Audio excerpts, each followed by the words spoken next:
कश्मीर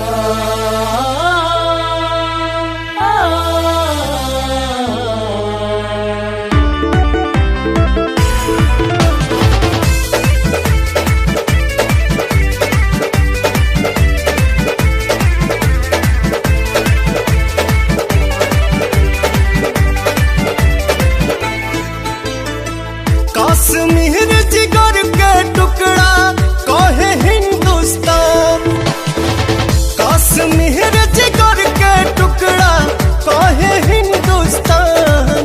ई जहान हवे हो हमार शान हवे हो। ई जान हवे हो हमार शान हवे हो। स्वर्ग बनौले अपना हाथे धरती पर भगवान। ई जहान हवे हो हमार शान हवे हो। ई जान हवे हो हमार शान हवे हो।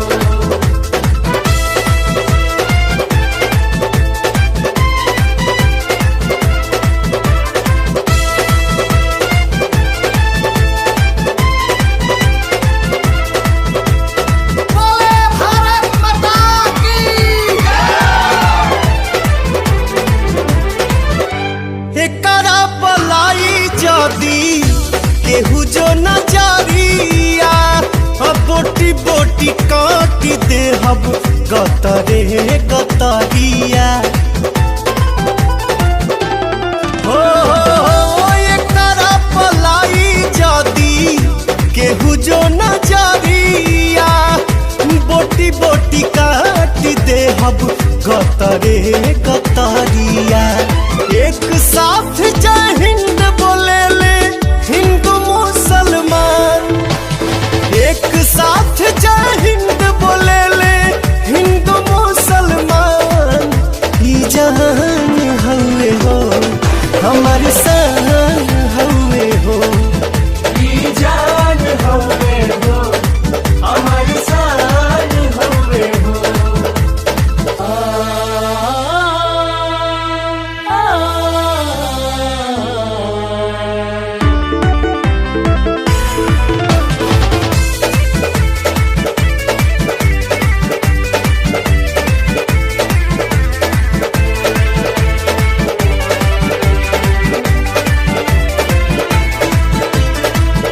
दूध जदी मांगा बेटा खीर दे हब साथे।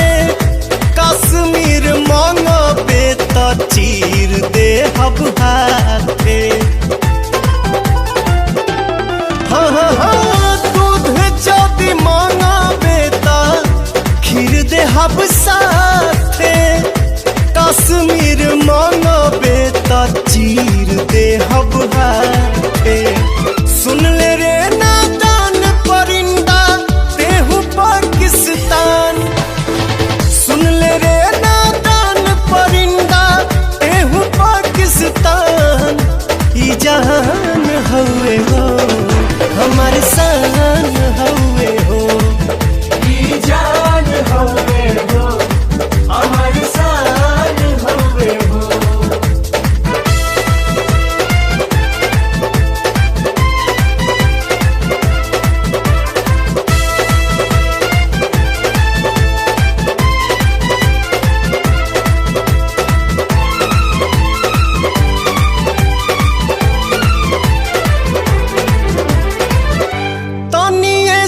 शक्ति दे दल हे वैष्णो माई।